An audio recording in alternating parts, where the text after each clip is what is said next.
Welcome to Quack Co, the board game channel that's 10 minutes or less guaranteed, and today we're unboxing Planet Unknown.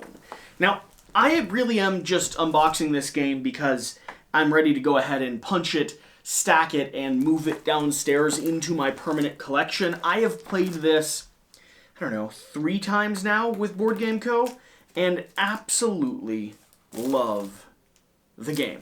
And I mean that. This is a polyomino tile-laying game with cool powers, cool abilities, lots of great production quality, and it is genuinely such a charming introduction into the polyomino genre. It's one of those games that I wrote off initially. I didn't think it was going to be as good as it is, but alright. This is one of the best features.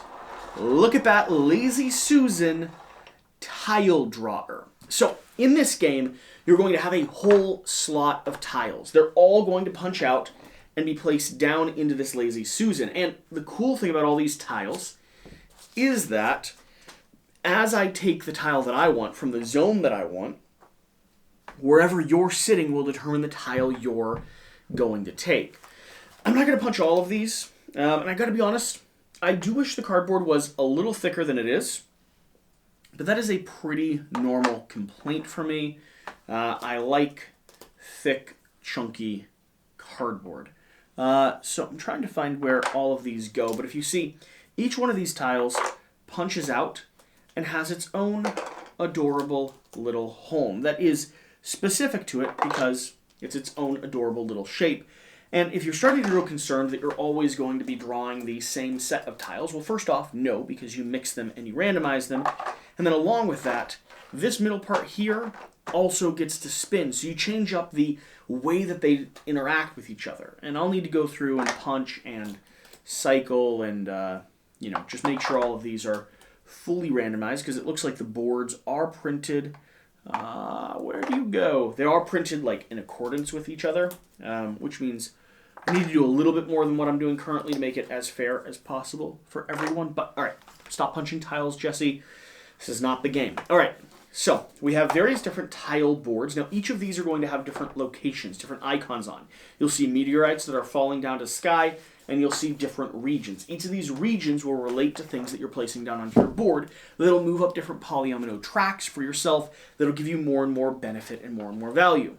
We have scoring cards, enough scoring cards for me to play this game obsessively for a extended period of time and not regret a single thing that I have done.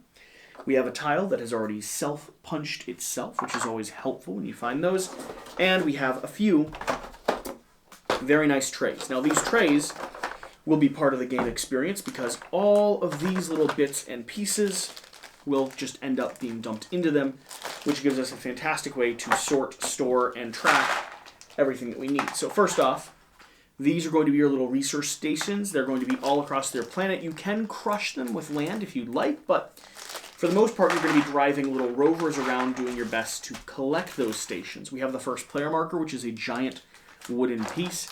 We have adorable little rovers. These rovers are going to be the things that, like I said, will be driving around doing their best to collect all of these research stations. I'll just keep them together here for now. We have meteorites that'll be falling from the sky, smashing into the ground, potentially squishing some of your locations, but also causing you to score negative victory points, or at least not score rows and columns on your polyomino placement if you don't go through and collect them with your rovers. There's this whole little puzzle that you're doing, right? You're trying to upgrade your tribe, upgrade your settlement, get new abilities and powers, grab some cards that give you more abilities and powers, and maneuver your rovers across and around the board. So we have these two little trays here, which are very nice to have, and let's get down to probably one of the best parts of this. So remember that spinny dial?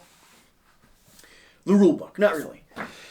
The different planets. So you can play just generic planets if you'd like. There are some just, I believe they're all like standardized right here. Look at that. 1 planet, 2 planet, 3 planet, all the same. That's not the part of the game that's so cool.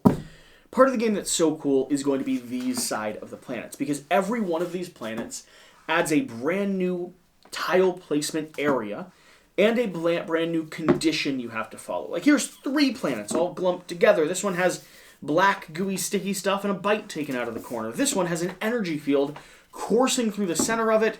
This one here looks like it has some vacuumous poison gas leaking up the sides. This one, I have no idea, but that is a remarkable cliff edge that you have going on there. This planet's all water. Literally all water. This one, I think you have to start from one of the corners or one of the sides. This one, you cannot place tiles in the center ring because it's too gravitationally pulling. You have to have them leveraged or attached to an outside position. All of these planets create super cool, super fun, different ways to play the game, because what you're going to be doing in the game is you're going to be grabbing your personal player board, just like this. You'll have a specific planet. You might have a specific player board with specific abilities as well, like Wormhole or Republic. There's also, again, generic player boards if you just want to play the Universal Coalition. But you don't, because the best part of this game is Jump Drive, Oasis Vault. These are going to give you special powers, special abilities, and different ways to move up your tracks that interact with your super cool, super special planets. You see, each one of these will have a series of cubes, and depending on the type of polyomino piece you're adding to the game, along with where you're adding it, you will then move up on these different tracks. These different tracks will then, conversely, start counting you points in unique ways. For instance, the Civ track is going to give you some of these special little cards. These cards are going to be special powers, special scoring, special abilities, and as you move up, you'll get more and more advanced ones. The blue track is going to give you wild movement and a lot of victory points. Wild movement's going to let you move any of your tracks up. The green track is going to give you the only tiny little single piece polyomino pieces that are in the game, which can be really important because you're trying to connect rows and columns on your planet, because you'll score points for every row and column you connect.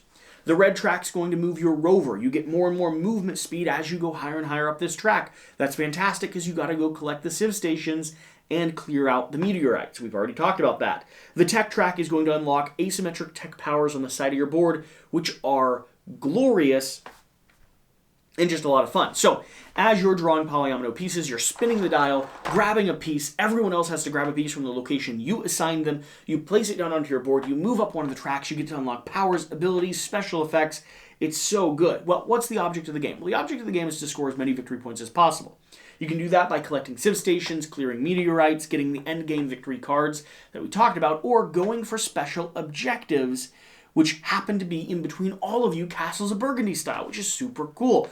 So as you're playing the game, you know that whoever has the least water between you and your left-hand neighbor is going to score 7 points, or whoever has the most Civ technology is going to score 11 points on your right-hand neighbor. You have this back and forth, like you're debating or fighting for different positioning on different tracks. And it's so good. It's absolutely so good. The only thing I'm curious about is, does it have flavor text? Because if it doesn't, I'll have to give it a ding.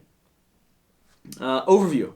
Earth has run out of resources. 1 to 6 planeteers have been selected to delve onto an unknown planet to preserve the future of humanity. That is about as little flavor text as you could give a man. Let's see here. And I don't see flavor text for each one of the planets. I'm going to be honest. While the mechanics here of the game are solid, while there's so much going for it, I do have to severely ding this game because of the lack of pure thematic storytelling in this abstract polyomino tile placement game.